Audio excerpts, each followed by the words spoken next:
أشهد أن لا إله إلا الله.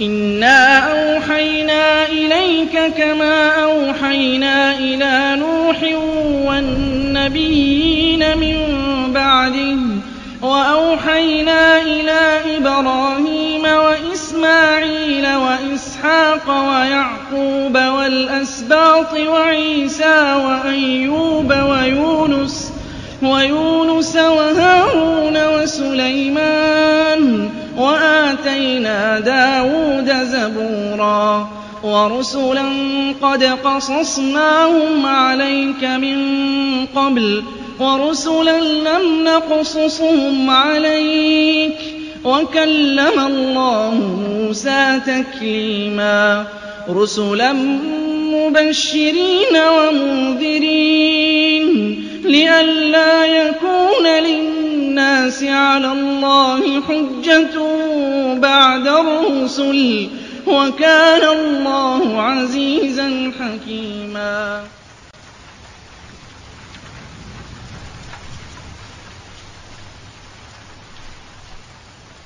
Raindrops পরিবেশিত Bangla audio lecture series পথিকৃতদের পদচিহ্ন নবীদের জীবন। এই লেকচার সিরিজটি ধারাবাহিকভাবে আপনাদের সামনে তুলে ধরবে আমাদের পূর্ববর্তী নবীদের জীবন কাহিনী ও উজ্জ্বল ইতিহাস, তাদের ত্যাগ, ধৈর্য, আল্লাহর পথে সংগ্রামের গল্প এবং তাদের রেখে যাওয়া অসামান্য শিক্ষা ও আদর্শ। أعوذ بالله من الشيطان الرجيم. واتبعوا ما تتلو الشياطين على ملك سليمان وما كفر سليمان ولكن الشياطين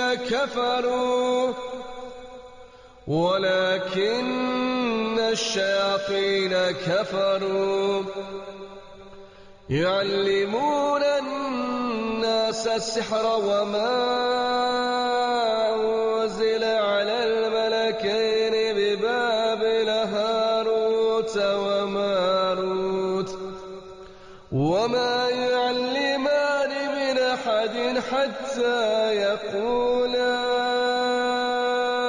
إنما نحن فتنة فلا تكفر فيتعلمون منهما ما يفرقون به بين المرء وزوجه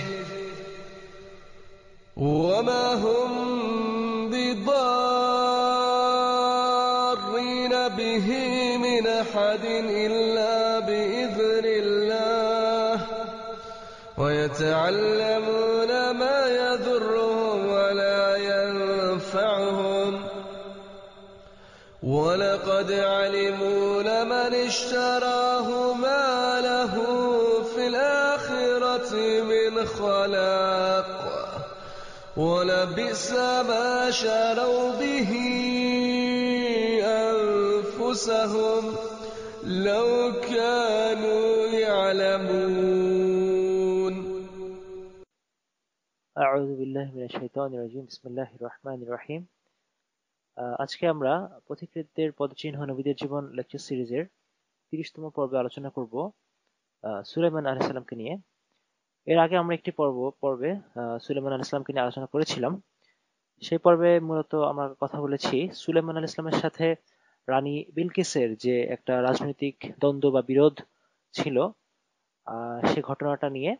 আর আজকে আমরা মূলত আলোচনা করব সুলাইমান আলাইহিস সালামের জীবনের আরেকটা অংশ, যেটা হচ্ছে জাদু বা ব্ল্যাক ম্যাজিক বলে আমরা জানি, সেই বিষয়টা নিয়ে। তবে তার আগে আমরা আগের দিনের অর্থাৎ রানী বিলকিসের সাথে সুলাইমান আলাইহিস সালামের যে ঘটনা, সেই ঘটনার সেই ঘটনার সাপেক্ষে আমাদের বাস্তব জীবনে এই ঘটনার থেকে আসলে আমরা কি শিখি, সেটা নিয়ে আমরা কিছু আলোচনা করে তারপর আমরা জাদু বা ব্ল্যাক ম্যাজিকের আলোচনায় যাব। আমরা আগের পর্বে দেখেছি বিলকিসকে নবী সুলাইমান আলাইহিসসালাম প্রথমে একটা চিঠি লিখেছিলেন। সেই চিঠিতে তিনি বলেছিলেন যে তুমি আমার আনুগত্য মেনে নাও। অর্থাৎ তিনি একটা হুমকি দিচ্ছিলেন, কিছুটা বলা যায়। ভাষাটা অনেকটা এমনটাই ছিল। এখানে আমাদের বুঝতে হবে আসলে রানী বিলকিসের সাবা রাজ্য আর নবী সুলাইমান, রানী বিলকিস এবং নবী সুলাইমান তারা দুইজন হচ্ছেন দুটো দেশের প্রেসিডেন্ট বলা চলে তাদেরকে। তো একজন প্রেসিডেন্ট, একটা দেশের প্রেসিডেন্ট যখন আরেকটা দেশের প্রেসিডেন্টকে এভাবে একটা চিঠিতে লেখে যে তোমাকে আমার আনুগত্য স্বীকার করে নিতে হবে, এটা অনেক সিরিয়াস একটা ব্যাপার। পুরো বিষয়টা খুবই পলিটিক্যাল এবং রাজনৈতিক একটা বিষয় ছিল। তো এরপরে রানী বিলকিস তার এই প্রস্তাব বা তার এই চিঠির উত্তরে ঠিক প্রত্যাখ্যানও করেননি, আবার পুরোপুরি তার প্রস্তাবটা মেনেও নেননি। না তিনি যুদ্ধ করার দুঃসাহস দেখিয়েছেন, না তিনি তার প্রস্তাবটাকে মেনে নিয়ে তার আনুগত্য স্বীকার করেছেন। রানী বিলকিস দুটোর মাঝামাঝি একটা ডিপ্লোম্যাটিক সলিউশন বা একটা কূটনৈতিক একটা পদ্ধতিতে সমাধান করার চেষ্টা করেছেন। এই জন্য তিনি সুলাইমানকে একটা গিফট পাঠালেন। গিফট বলতে পারি বা আমরা এটাকে সোজা বাংলায় ঘুষও বলতে পারি। কারণ রানী বিলকিস ভাবছিলেন, রানী বিলকিসের আসলে ধারণা ছিল যে সুলাইমান আলাইহিসসালাম বোধহয় আর 8-10 জনের মতোই রাজা, যারা সম্পদের লোভে, টাকার লোভে এক দেশ আরেক দেশ আক্রমণ করে। কিন্তু তার ধারণাকে ভুল প্রমাণ করে দিয়ে সুলাইমান আলাইহিসসালাম তিনি তার চিঠির তার গিফট বা তার তোহফার জবাবে বললেন যে আমি এই গিফট চাই না, আমি আল্লাহ আমাকে যা দিয়েছেন তোমাদের এই গিফট থেকে সেটা অনেক অনেক বেশি ভালো, অনেক বেশি উত্তম কিছু আমি পেয়েছি আল্লাহর কাছ থেকে। শুধু তাই না, তিনি তার যে ঘুষ সেটা প্রত্যাখ্যান করলেন এবং তাদের দেশে তিনি আগ্রাসন চালানোর হুমকি দিলেন। শুধু তাই না, তিনি তাদের দেশে অভিযান চালিয়ে তাদেরকে লাঞ্ছিত করার হুমকি দেন এবং তাদেরকে দেশ থেকে বের করার জন্য ভয় দেখান। এখানে বিলকিস শান্তি চুক্তির জন্য যথেষ্ট পরিমাণে আগ্রহ দেখালেও সুলাইমান আলাইহিসসালাম যুদ্ধের ব্যাপারেই রীতিমতো অনড় ছিলেন, যে তিনি যুদ্ধই করবেন তাদের সাথে। এবং পরবর্তীতে আমরা দেখেছি বিলকিস এই আনুগত্য মেনে নেয়, কোন প্রকার যুদ্ধ ছাড়া এই বিষয়টার সমাধান হয়ে যায়। এখানে আসলে প্রশ্ন আসতে পারে যে নবী সুলাইমান আলাইহিসসালাম তিনি আল্লাহর একজন নবী, তিনি তিনি কেন একটা দেশের রাষ্ট্রপতি হয়ে আরেকটা দেশের অভ্যন্তরীণ বিষয়ে এভাবে নাক গলান, বা তিনি কিভাবে একটা দেশের প্রেসিডেন্ট হয়ে আরেক দেশকে এভাবে হুমকি দেন? এখানে তার কি অধিকার আছে এই কাজটা করার? আসলে আমাদের বর্তমান যে রাজনৈতিক প্রেক্ষাপট বা রাজনৈতিক যে আবহে আমরা বড় হয়েছি, তাতে এই বিষয়গুলো আমরা চিন্তাই করতে পারি না। যুদ্ধ, জিহাদ, এগুলোর সাথে আমরা বলা যেতে পারে আমাদের তেমন কোনো সম্পর্কই নেই। কিন্তু নবী রাসূলদের জন্য এটা একটা খুব সাধারণ একটা বিষয় ছিল। আমরা আমরা গদবাঁধা কিছু ধারণা নিয়ে আমরা বড় হয়েছি। আমাদের সমাজটা ওভাবেই আমরা তৈরি হয়েছি যে আমরা এই বিষয়গুলো ভাবতেই পারি না যে আসলে এটা কিভাবে সম্ভব যে একজন নবী, তিনি তো আল্লাহর দ্বীনের দাওয়াত পেশ করতে এসেছেন, তিনি কেন যুদ্ধ করবেন? তো আমরা এভাবে জিনিসটা ভেবেও দেখি না। আমরা খুবই আইডিয়ালিস্টিক একটা ওয়েতে চিন্তা করি যে সবকিছু এমনি এমনি সমাধান হয়ে যাবে, যুদ্ধ করতে হবে না, শান্তি আলোচনা করলেই সব শান্তি প্রতিষ্ঠা হয়ে যাবে বা এই ধরনের। কিন্তু আসলে ব্যাপারটা কখনোই এমনটা ছিল না। আমরা আমাদের আগের পর্বগুলোতেও দেখেছি যে প্রত্যেকটা নবীর ক্ষেত্রে এমনটা হয়েছে যে একজন নবী এসেছেন, তিনি তার জাতির কাছে তার দিন ইসলামের বার্তা পেশ করেছেন, এরপর দুটো দল হয়ে গেছে।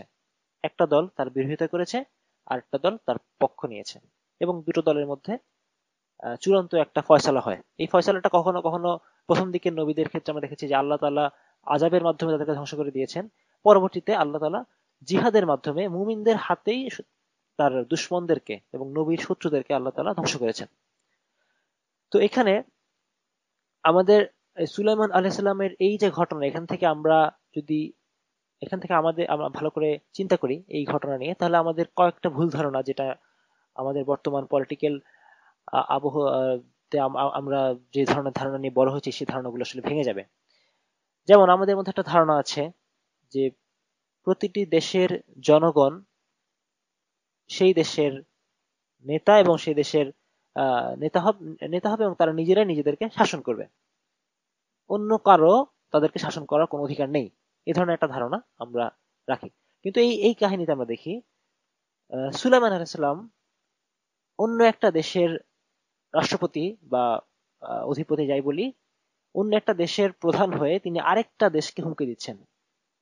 এখানে জাতিসত্তা, বর্ণ, গোত্র, এগুলো কোনো ব্যাপার না। এখানে মূল বিষয় হচ্ছে তাওহীদ।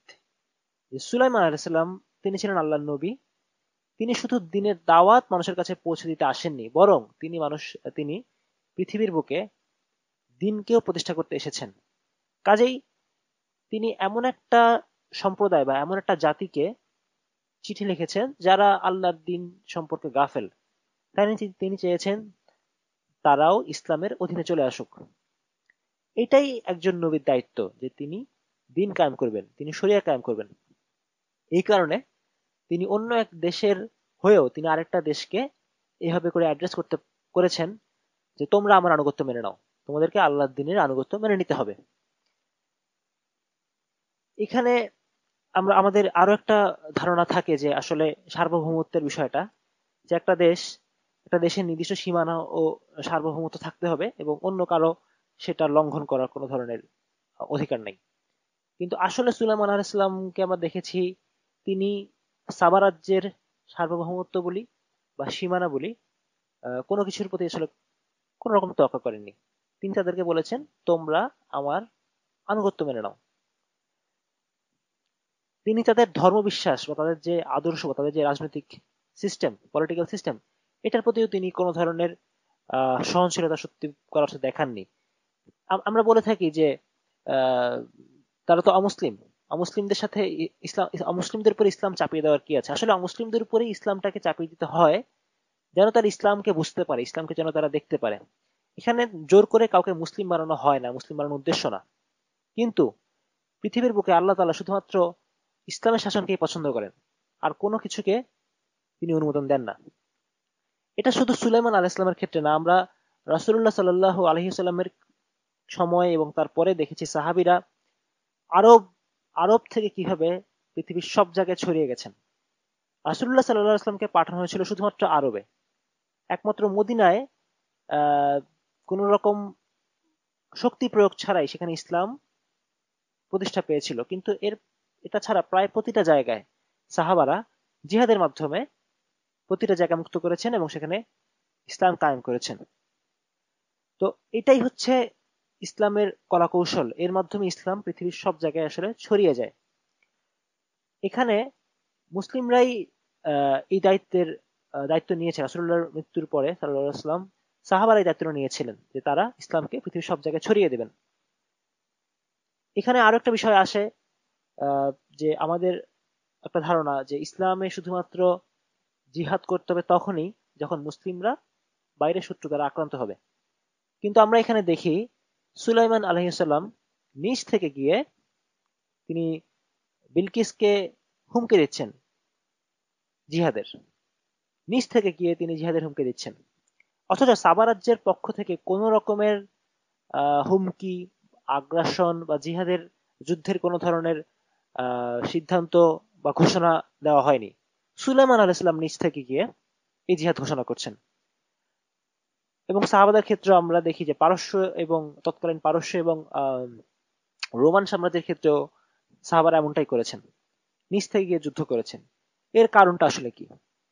এর কারণটা হচ্ছে সাহাবারা আসলে বুঝতেন ইসলাম হচ্ছে এমন একটা দিন যেটাকে কায়েম করতে হয়। বিষয়টা এমন না যে আমরা ইসলামের কথা বলবো, লোকজন মেনে নিবে আর ইসলাম কায়েম হয়ে যায়। বিষয়টা এত সহজে কখনোই হয় না। বরং ইসলামকে শক্তি প্রয়োগের মাধ্যমেই এই ব্যবস্থাটাকে প্রতিষ্ঠা করতে হয়। পরবর্তীতে অমুসলিমরা এই ইসলামী রাষ্ট্রের অধীনে যখন থাকে তখন তারা ইসলাম দেখে তারা মুগ্ধ হয় এবং তারা ইসলাম গ্রহণ করে, যেটা আগে আগে হয়েছে সাহাবাদের সময়টাতে হয়েছে। এবং যেমন ইরাক, সিরিয়া সবগুলো জায়গায়, বা শাম, জর্ডান, লেবানন, এই জায়গাগুলোতে আসলে সাহাবারা যুদ্ধ করে ইসলামকে পৌঁছে দিয়েছেন এবং সেখানকার অধিবাসীরা ইসলামকে পছন্দ করেছে, তারা ইসলাম গ্রহণ করেছে। তো এখান থেকে আমরা দেখি যে আসলে ইসলামের জিহাদ শুধুমাত্র আত্মরক্ষামূলক নয়, বরং আক্রমণাত্মকও হতে পারে। এবং সুলাইমান ইসলামের ক্ষেত্রে আমরা তাই দেখছি যে তিনি নিজ থেকে গিয়ে সাবা রাজ্যে আক্রমণের হুমকি দিয়েছেন। ইসলামকে তাদের মধ্যে পৌঁছে দেওয়াটাই এখানে ছিল মূল উদ্দেশ্য। তো এই বিষয়গুলো আমাদের আসলে ভাবনার জায়গা আছে যে একজন নবী, আমরা নবীদেরকে আসলে কেমন করে ভাবি, আমরা নবীদের ব্যাপারে আমাদের ধারণাটা কেমন ছিল আর আসলে তারা কেমন ছিলেন, এইখানে একটা ফারাক আছে। আমাদের এই ফারাকটা বুঝতে হবে যে তারা আল্লাহর দিনকে কিভাবে বুঝতেন, তারা আল্লাহর দিনকে কিভাবে করে মানুষের কাছে পৌঁছে দিতেন, বা কিভাবে সেই দিন ইসলামকে প্রতিষ্ঠা করতেন। আমরা এমন একটা ধাঁচের ইসলাম পালন করি যেখানে ইসলামকে প্রতিষ্ঠা করার, দিন কায়েম করার সংগ্রামটা অনুপস্থিত। আমরা ইসলামটাকে খুবই ঢিলেঢালা এবং কোন রকমে পালন করি, কিন্তু আল্লাহর নবীরা এই বিষয়টাকে দেখতেন একটা মিশন হিসেবে, তাদের জীবনের মিশন হিসেবে। রাসূলুল্লাহ সাল্লাল্লাহু আলাইহি ওয়াসাল্লাম এবং তার সাহাবারা এটাকে মিশন হিসেবে দেখেছেন।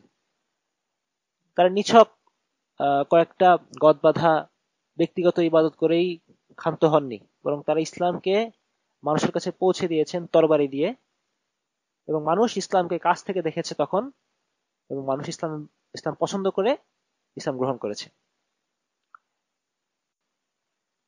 সাইয়্যিদানা সুলাইমান আলাইহিস সালামের জীবনের দ্বিতীয় যেই অংশটা নিয়ে আমরা আলোচনা করব সেটা হচ্ছে জাদু।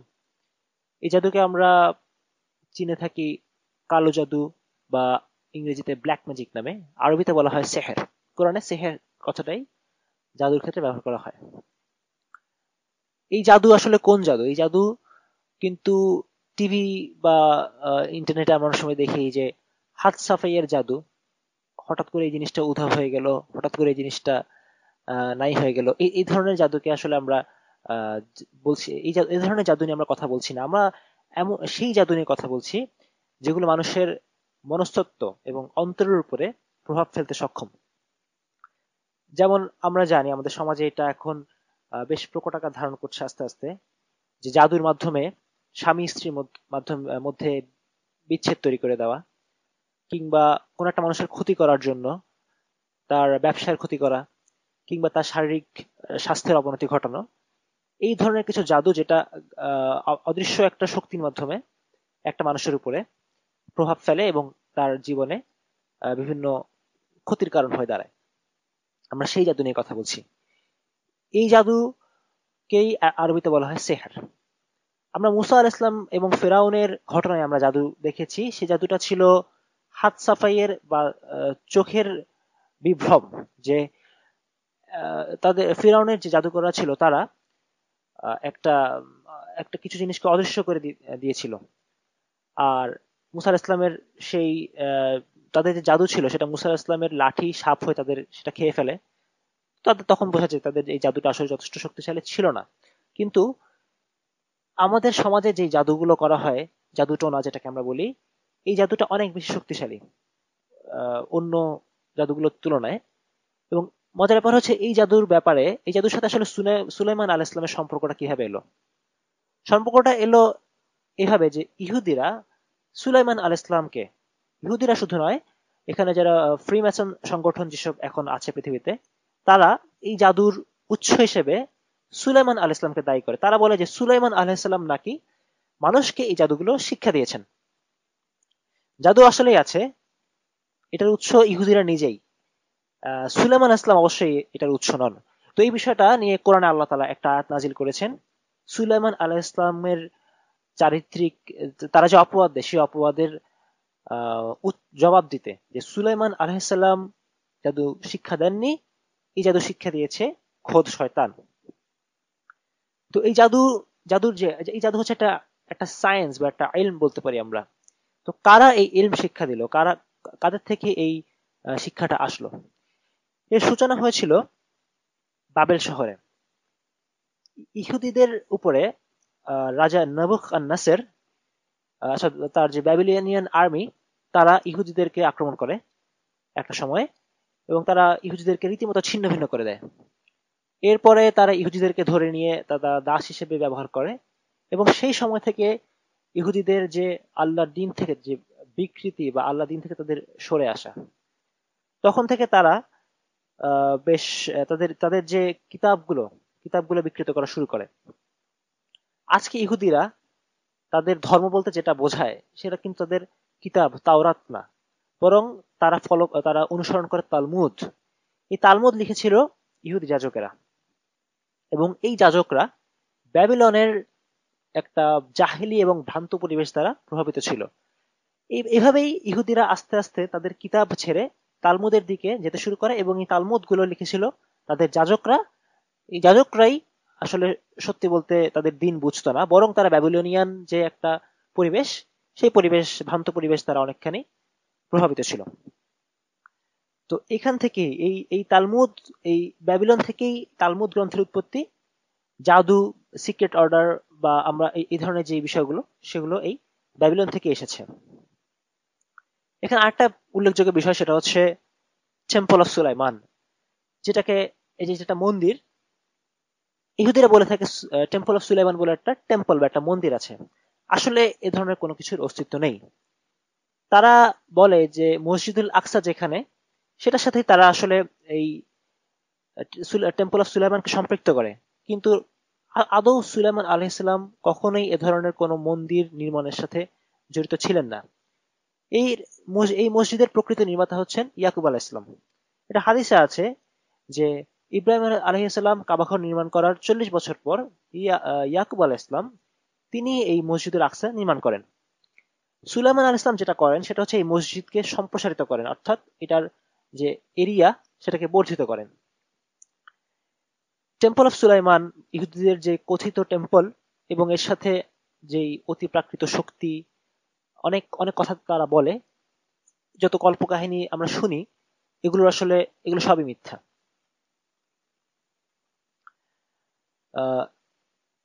সুলাইমান আলাইহিস সালামের সময় আসলে এই যে ইহুদিরা ছিল, ব্যাবিলনের যে ইহুদিরা ছিল, তারাই মূলত হঠাৎ এই জাদুবিদ্যার প্রতি আগ্রহী হয়ে ওঠে।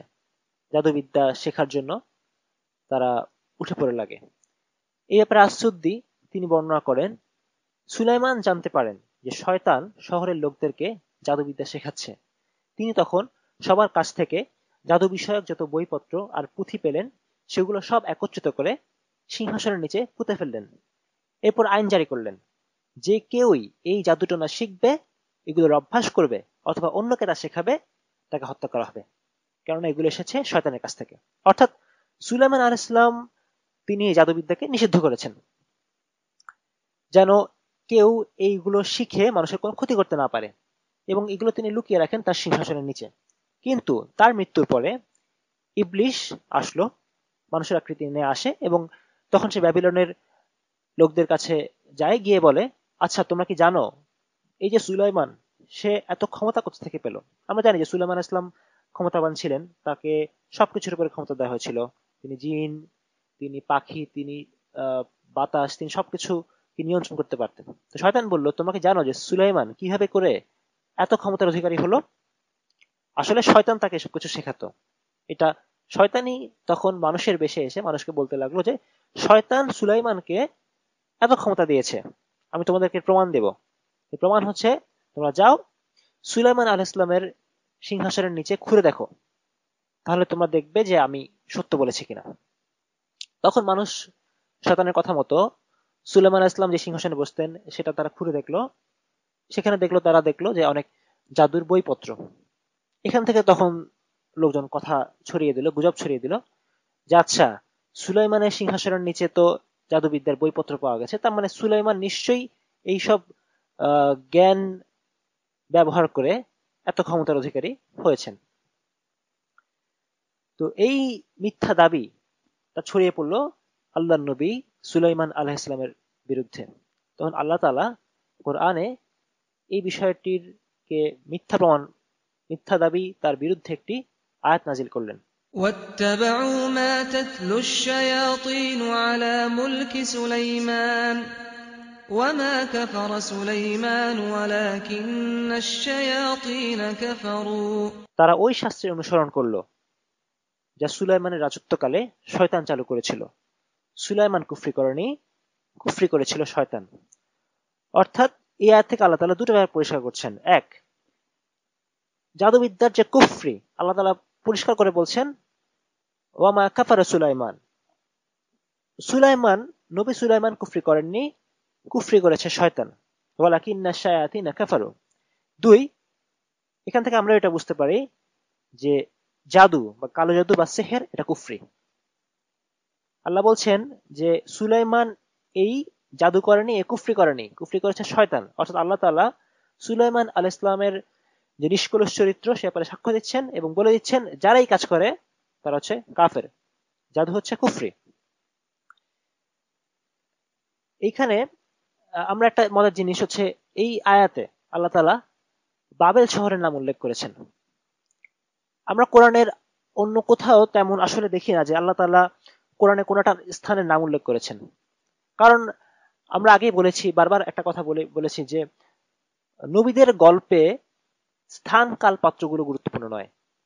নবীদের গল্পে গুরুত্বপূর্ণ হচ্ছে নবীরা কি শিক্ষা দিয়েছেন, কোন নবী কত সালে জন্ম নিয়েছেন, তার বাবা কে ছিল, তিনি কবে মারা গেছেন।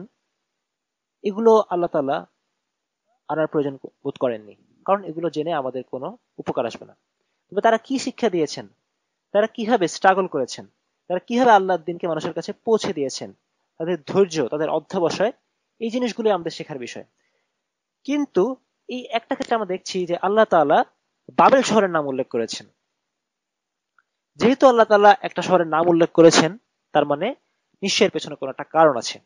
ইয়াত আল্লাহ তাআলা বলছেন يعلمون الناس السحر وما أنزل على الملكين ببابل هاروت وماروت وما يعلمان من أحد حتى يقولا إنما نحن فتنة فلا تكفر فيتعلمون منهما ما يفرقون به بين المرء وزوجه তারা মানুষকে জাদুবিদ্যা শিক্ষা দিত এবং বাবেল শহরের হারুত এবং মারুত এই দুই ফেরেশতার প্রতি যা অবতীর্ণ হয়েছে তা শিক্ষা দিত।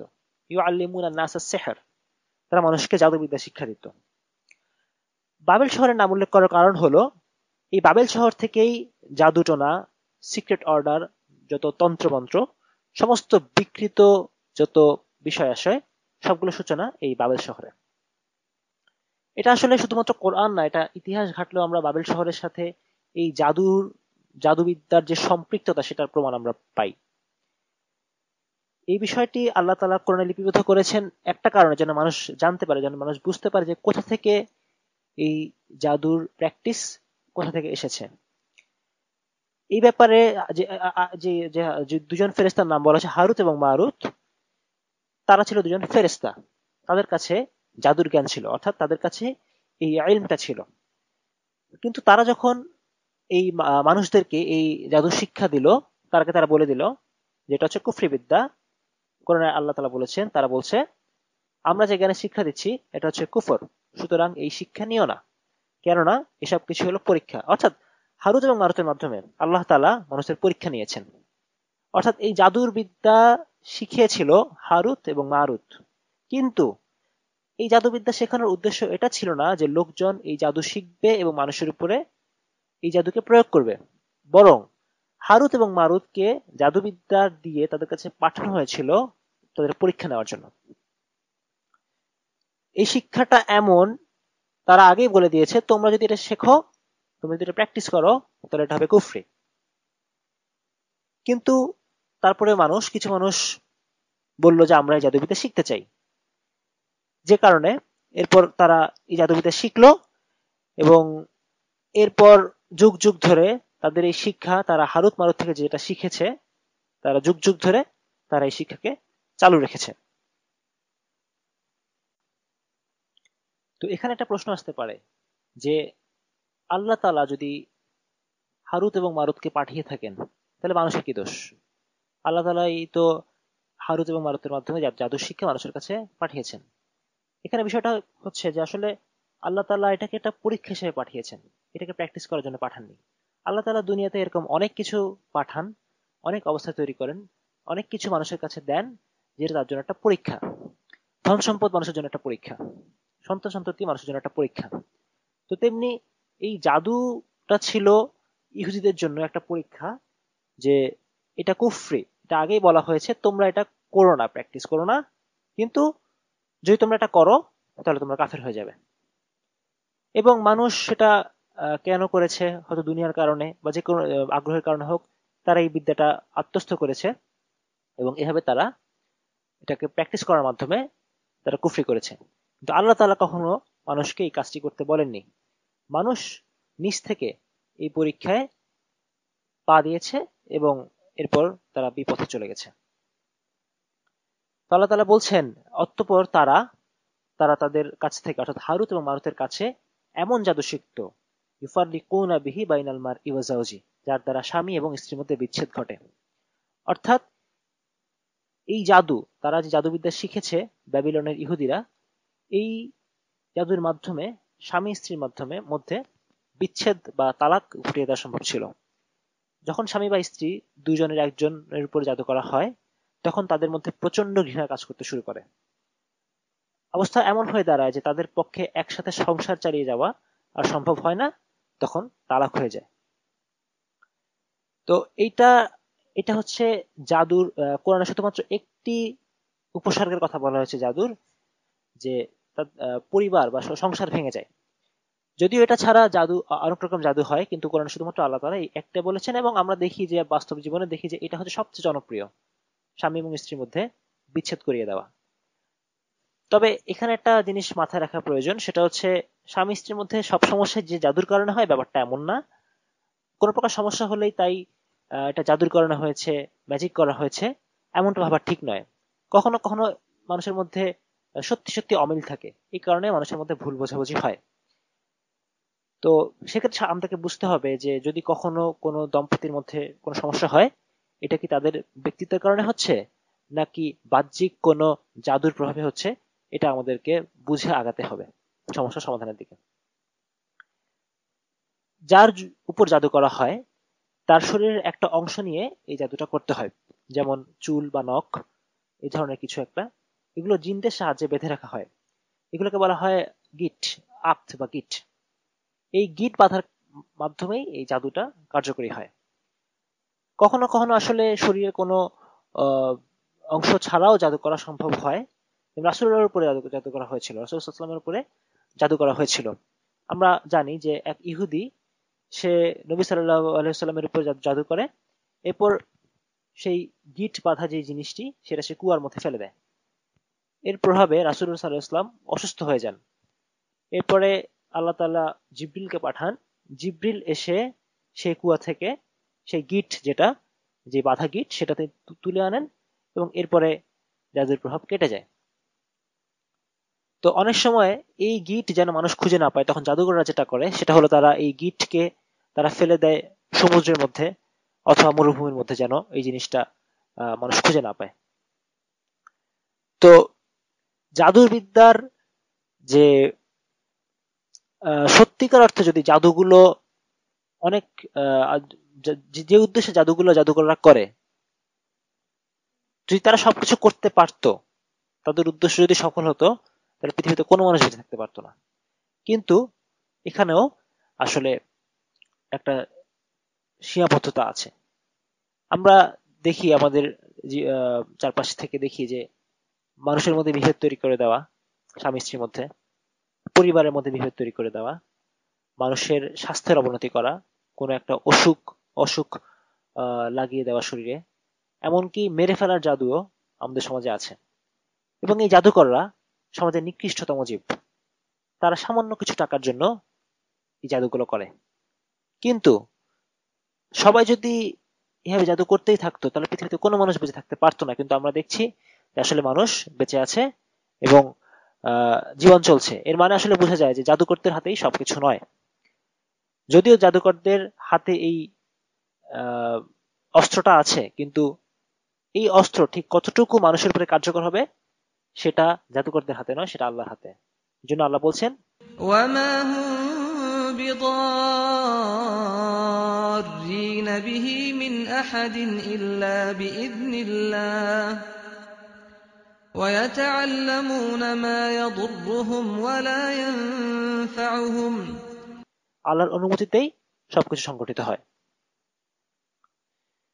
অর্থাৎ আল্লাহ না চাইলে এই জাদুর কোনো প্রভাব থাকতো না। আল্লাহ ঘটতে দেন, এই কারণে জাদুকর আমাদের ক্ষতি করতে পারে। ঠিক কতটুকু ক্ষতি করতে পারবে এটাও আল্লাহ ঠিক করে দেন। আর সবকিছুর মতো জাদু হচ্ছে মানুষের জন্য একটা পরীক্ষা। এগুলো থেকে অন্য সকল অসুখের মধ্যে যেমন ওষুধ আছে, আমরা ওষুধ গ্রহণ করি, তেমনি জাদু একটা অসুখ, এটার জন্য চিকিৎসা আছে। এই চিকিৎসা হচ্ছে কোরআনের আয়াত। কোরআন এবং সুন্নাহর যে আমলগুলো দেওয়া আছে জাদুর চিকিৎসার জন্য, সেগুলো যদি আমরা আমল করি তাহলে এই রোগগুলো সেরে যাবে, জাদুর প্রভাব কেটে যাবে। তো জাদু যাই করা হোক না কেন, যদি কোরআন এবং সুন্নাহর যে আমলগুলো, কোরআনের আয়াত পাঠ করা রোগীর উপরে, সুন্নতের আমলগুলো, সুন্নতের যেই সুন্নত যে মেডিসিন গুলো আছে সেগুলো নিয়মিত গ্রহণ করা, এবং আরো কিছু আমল আছে, সে আমলগুলো করলে একজন মানুষের উপর থেকে জাদুর প্রভাব আস্তে আস্তে চলে যায়। যেমন এর প্রতিকার এক কথায় আমরা যদি বলি সেটা হচ্ছে সূরা ফালাক, সূরা নাস, সূরা ইখলাস, আয়াতুল কুরসি, এই চারটি। এটা ছাড়াও আরো কিছু দোয়া আছে, সেগুলো পাঠ করে, এগুলো পাঠ করলে আস্তে আস্তে এই রোগ সেরে যায়। আল্লাহ তাআলা বলেছেন, তারা যা শেখে তা তাদের ক্ষতি করে, কিন্তু তাদের কোনো উপকার করে না। অর্থাৎ এই জাদুকররা মনে করে যে জাদু শেখার মাধ্যমে তারা উপকৃত হবে। লোকরা মনে করে জাদুকর তাদের উপকার করতে পারবে, কারণ তারা হয় যেটা করে, তারা যে জাদুকরের কাছে যায়, কিছু টাকা দেয় এবং তাদের কথা মতো জাদুকর জাদু করে। তো এর মধ্যে আসলে কি কোনো উপকার আছে? আল্লাহ তাআলা বলছেন না, জাদুর মধ্যে বিন্দুমাত্র কল্যাণ বা কোনো ফায়দা নেই। কারণ শেষ পর্যন্ত যে জাদু করে বা যে জাদু করায় তারা নিজেদেরই ক্ষতি করে, তারা নিজেদের আখিরাতকে ধ্বংস করছে। এখানে সাময়িক দুনিয়ার কিছু লাভ হতেও পারে, কিন্তু শেষ পর্যন্ত আখিরাতের জীবনই তো আমাদের জীবনের সব, সেই জীবনে তাদের তাদের জীবনটা বরবাদ হওয়া ছাড়া এই জাদু আর কোনো উপকারী করতে পারে না।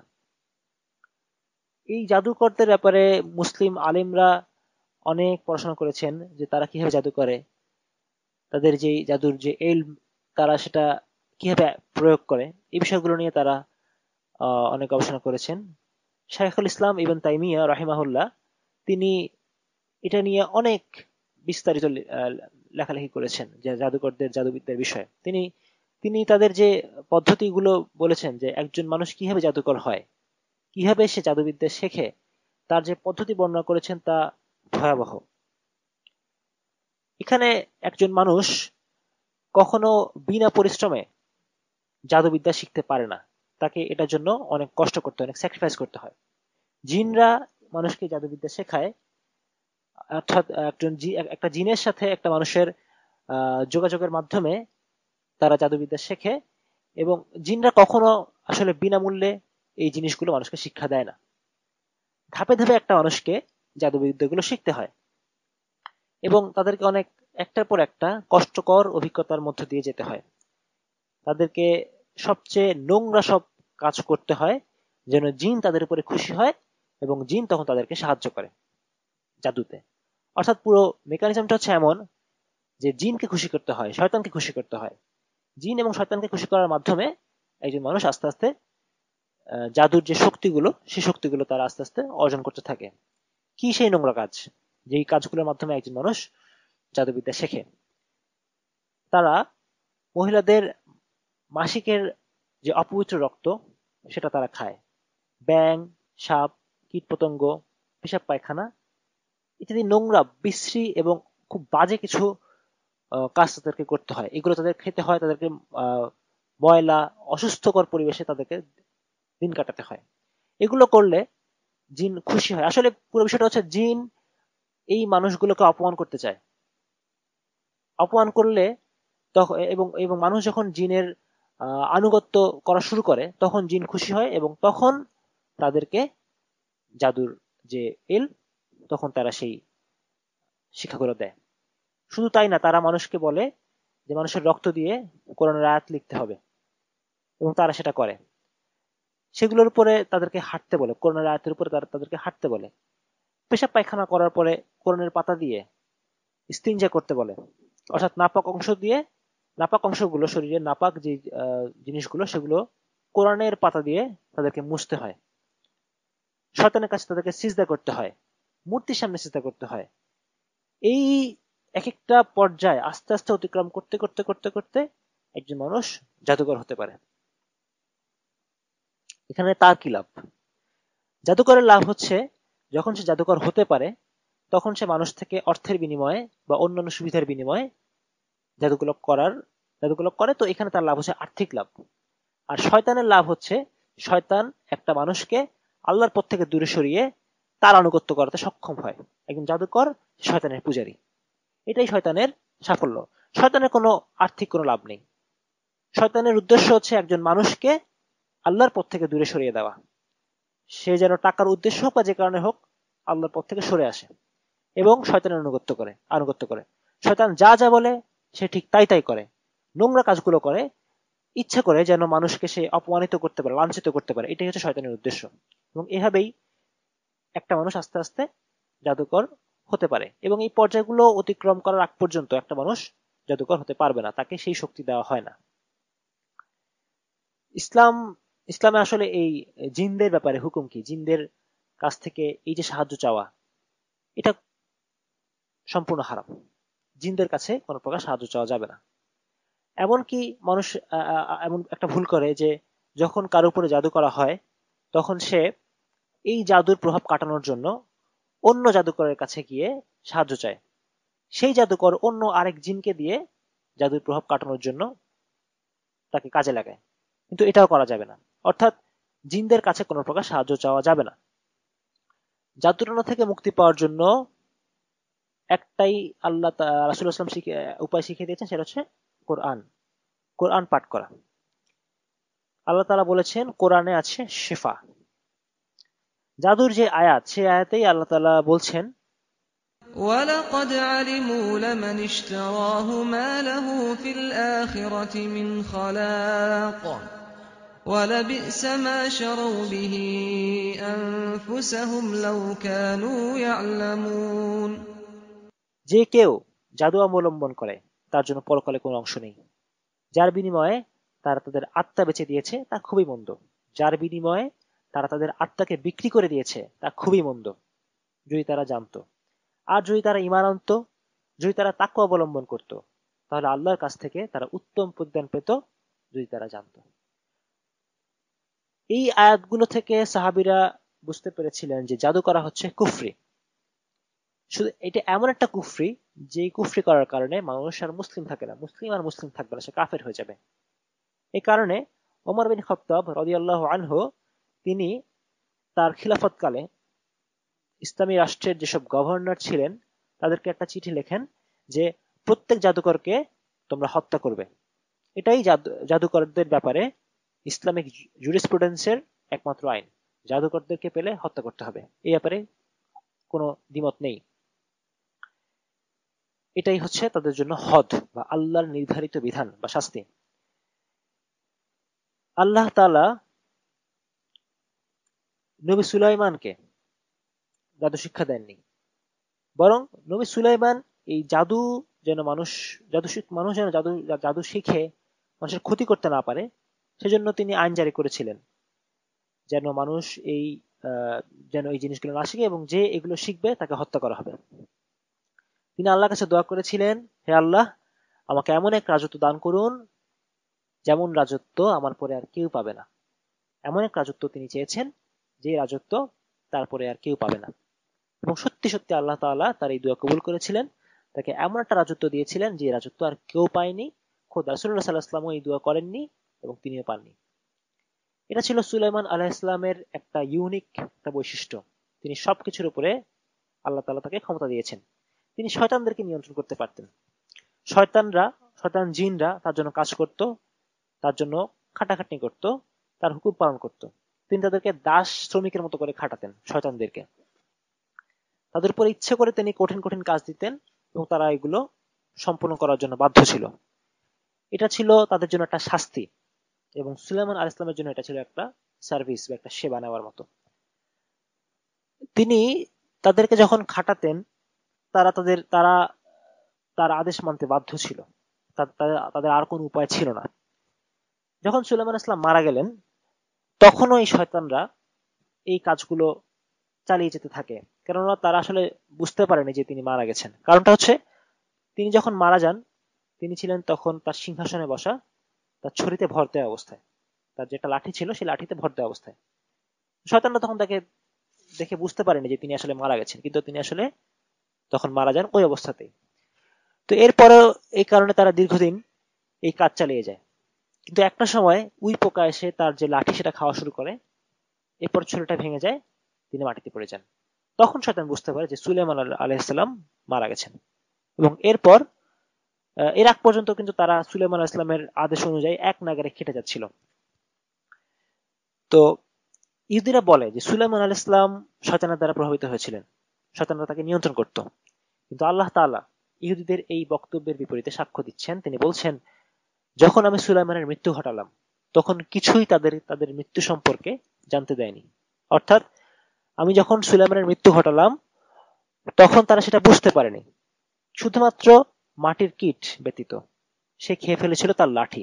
অর্থাৎ যে উই পোকা লাঠি খেয়ে ফেলার আগ পর্যন্ত শয়তান বুঝতেই পারেনি যে সুলাইমান আলাইহিস সালাম মারা গেছেন। তখন জিনরা পরিষ্কারভাবে বুঝতে পারলো যে সুলাইমান মারা গেছে। যদি তারা অদৃশ্য বিষয়ের জ্ঞান রাখতো, তাহলে তাদেরকে এতকাল লাঞ্ছনাদায়ক শাস্তিতে থাকতে হতো না। অর্থাৎ এই আয়াতটা আসলে আল্লাহ তাআলা কেন বলছেন, এর মাধ্যমে আসলে কি বুঝতে পারি? দুটো বিষয়। এক নাম্বার, যে সুলাইমান আলাইহিস সালাম জিনদেরকে নিয়ন্ত্রণ করতেন, আর ইহুদিরা বলে জিন সুলাইমান আলাইহিস সালামকে নিয়ন্ত্রণ করত। নাউযুবিল্লাহ। এই আয়াতের মাধ্যমে আল্লাহ তাআলা বলছেন যে জিনরা সুলাইমান আলাইহিস সালামের জন্য খেটে যাচ্ছিল। অর্থাৎ এটা প্রমাণ করে যে সুলাইমান আলাইহিস সালাম ছিলেন তাদের উপরে, তারা ছিল সুলাইমান আলাইহিস সালামের অধীনস্থ, তিনি ছিলেন তাদের মালিক। এবং দুই নম্বর হচ্ছে যে পয়েন্টটা, সেটা খুব ইম্পর্টেন্ট, সেটা হলো জিনরা আসলে অদৃশ্য বা গায়েব সম্পর্কে জানে না। যদি তারা গায়েব সম্পর্কে জানতো, তাহলে সুলাইমান আলাইহিস সালামের মৃত্যুর সাথে সাথে তারা বুঝতে পারতো যে সুলাইমান আলাইহিস সালাম মারা গেছেন। কিন্তু তাদের বুঝতে অনেক সময় লেগেছে। যখন উই পোকা এসে তার লাঠি খেয়ে সেটাকে নষ্ট করে ফেলেছে, সুলাইমান আলাইহিস সালাম তার সিংহাসন থেকে পড়ে গেছেন, তখন তাদের হুঁশ এলো, তখন তারা বুঝতে পারলো আচ্ছা সুলাইমান আলাইহিস সালাম মারা গেছেন। তার আগে তারা বুঝতে পারেনি। এটা প্রমাণ হয় যে তাদের আসলে গায়েবের কোনো জ্ঞান নেই। আমরা আমাদের সমাজে দেখি যে জাদুকর, জ্যোতিষ, এরকম অনেক ব্যক্তিত্ব আছে যারা বলে তারা ভবিষ্যৎ বলতে পারবে। তারা বলে তারা জিনদের মাধ্যমে ভবিষ্যৎ সম্পর্কে তথ্য বের করতে পারে। কিন্তু আল্লাহ তাআলা বলছেন, যদি জিনরা আল গায়েব সম্পর্কে জেনেই থাকে, যদি তারা গায়েবের জগৎ সম্পর্কে তাদের জ্ঞান থেকেই থাকে, তাহলে যেচে পড়ে তারা কেন এতদিন ধরে কাজ করলো সুলাইমানের মৃত্যুর পরেও? তারা কি বুঝতে পারেনি যে সুলাইমান আলাইহিস সালাম মারা গেছে? অর্থাৎ সুলাইমান আলাইহিস সালাম যে কাজ তাদেরকে করতে বাধ্য করতেন, এটা তাদের জন্য একটা শাস্তি ছিল। তারপরেও তারা কেন এই কাজ চালিয়ে গেছে? এটা থেকে প্রমাণ হয় যে আসলে তারা গায়েবের জ্ঞান তাদের কাছে নেই, অদৃশ্য জ্ঞান জিনদের কাছে থাকে না। তারা আসলে তাহলে কি জানে? তাহলে আমরা যে দেখি মাঝে মাঝে যে জ্যোতিষীরা কিছু কথা বলছে, সেগুলো সত্য হয়ে গেছে, এগুলো তাহলে কিভাবে হলো? আসলে তাদের নিজস্ব কোনো জ্ঞান নেই। যেটা হয় সেটা হচ্ছে তারা আসমান থেকে আড়ি পেতে শোনে, ফেরেশতাদের কথাগুলো তারা আড়ি পেতে শোনে। ফেরেশতাদের সাথে আল্লাহ তাআলা যে কথাগুলো বলেন, সেগুলো জিনরা লুকিয়ে লুকিয়ে কিছু শুনতে পারে।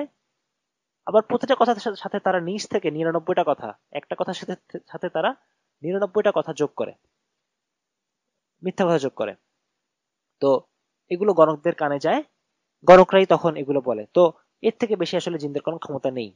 যখন ফেরেশতারা নিজেদের মধ্যে কমিউনিকেশন করে, তখন তাদের মধ্যে দুই একটা কথা জিনরা জানতে পারে। তো এই ছিল মোটামুটি ভাবে সুলাইমান আলাইহিস সালামের কাহিনী। তার মৃত্যুর পর জিন এবং শয়তানরা যখন তারা দীর্ঘদিন পরে জানতে পারে যে তিনি মারা গেছেন, তখন তারা যে যার কাজে ফিরে যায়। কারণ জিন এবং শয়তানদেরকে নিয়ন্ত্রণ করার মতো আর কেউ ছিল না। এই ক্ষমতা শুধুমাত্র সুলাইমান আলাইহিসসালামের একটা অনন্য বৈশিষ্ট্য, যেটা আল্লাহ তাআলা তাকে দিয়েছিলেন। তো পরবর্তী পর্বে ইনশাআল্লাহ তাআলা আমরা আলোচনা করব আলে ইমরান অর্থাৎ ইমরান আলাইহিসসালামের পরিবারকে নিয়ে। সুবহানাকা আল্লাহুম্মা ওয়া বিহামদিক আস্তাগফিরুকা ওয়া আতুবু ইলাইক। রেইনড্রপস মিডিয়ার অন্যান্য প্রজেক্ট সম্পর্কে জানতে ভিজিট করুন www.raindropsmedia.org অথবা ফেসবুক পেজ www.facebook.com/raindropsmedia অথবা ইউটিউব চ্যানেল www.youtube.com/raindropsmediaorg2015